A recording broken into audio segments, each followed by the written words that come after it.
Intellectual development is not the same as spiritual realization. The essence of spiritual development lies in the living experience of the truths of the Spirit, not in the mental understanding of concepts. Thus, preeminence is placed on experience, not reading.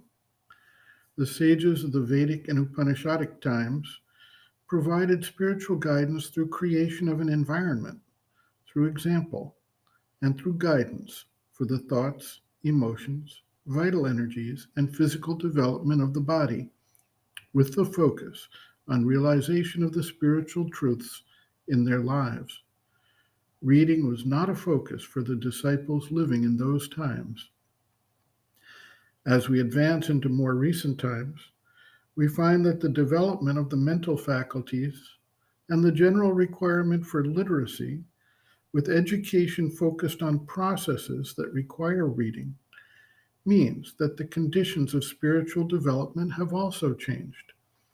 The entire idea of abandoning life in the world to seek a spiritual guide in the forest, or to spend a life in meditation in the caves, has also been discarded, as a realization has come about that spirituality is not about individual salvation solely, but also for transformation of one's life in society and in the life of the world. Some seekers hold that reading is neither necessary nor beneficial, and in some cases, they actually look down upon those who invest time in reading. Other seekers hold that reading is an extremely valuable aid in achieving spiritual focus, and they in turn may look down upon those who have not developed their intellectual capacities in this direction. As with all things, there is a truth within each standpoint. Reading can be useful if it helps to tune the consciousness toward the spiritual realizations that are needed and focuses the effort. It can stand in the way of the seeker if it either distracts from the need to realize the Spirit in one's life, or if it creates an illusory form of spiritual development that is based on the mind's ability to create ideas and forms and convince itself that these are the true experiences.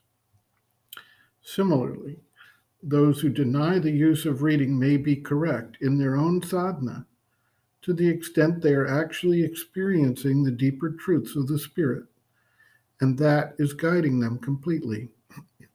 But it is also possible that these seekers may be caught up in an illusory world of their own, and without guidance may wander far away from the path by following after experiences, without, in some cases, understanding the source and intention behind those experiences.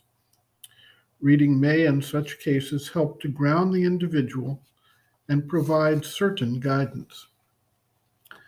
The mother writes, quote, "Always the most interesting cases for me have been those of people who had read nothing, but who had a very ardent aspiration and came to me saying, 'Something funny has happened to me. I had this extraordinary experience. What can it mean truly?' And then they describe a movement, a vibration, a force, a light, whatever it might be. It depends on each one. And they describe this, that it happened like that, and it came like that, and then this happened, and then that. And what does it all mean, all this? Then here one is on the right side. One knows that it is not an imagined experience, that it is a sincere, spontaneous one. And this always has a power of transformation much greater than the experience that was brought about by a mental knowledge." Disciple asks, "Then, Mother, this means that it is better not to read." Mother responds, "On condition that one truly has within himself the ardor of aspiration. If you are born for this, for the yoga, and this is the thing which dominates all your existence, that you feel, yes, before knowing anything, that you need to find something which is in you, then sometimes a word is enough, a conversation which simply orients you, it is enough. But for those who are seeking, who grope, who are not absolutely sure, who are pulled this way and that, have many interests in life, are not steady, stabilized in their will for realization, it is very good to read because it puts them in touch with the subject. It gives them some interest in the thing. End quote. Reference, Sri Aurobindo and the Mother, Growing Within, The Psychology of Inner Development, Chapter 3, Growth of Consciousness Basic Requirements, pages 49 to 50.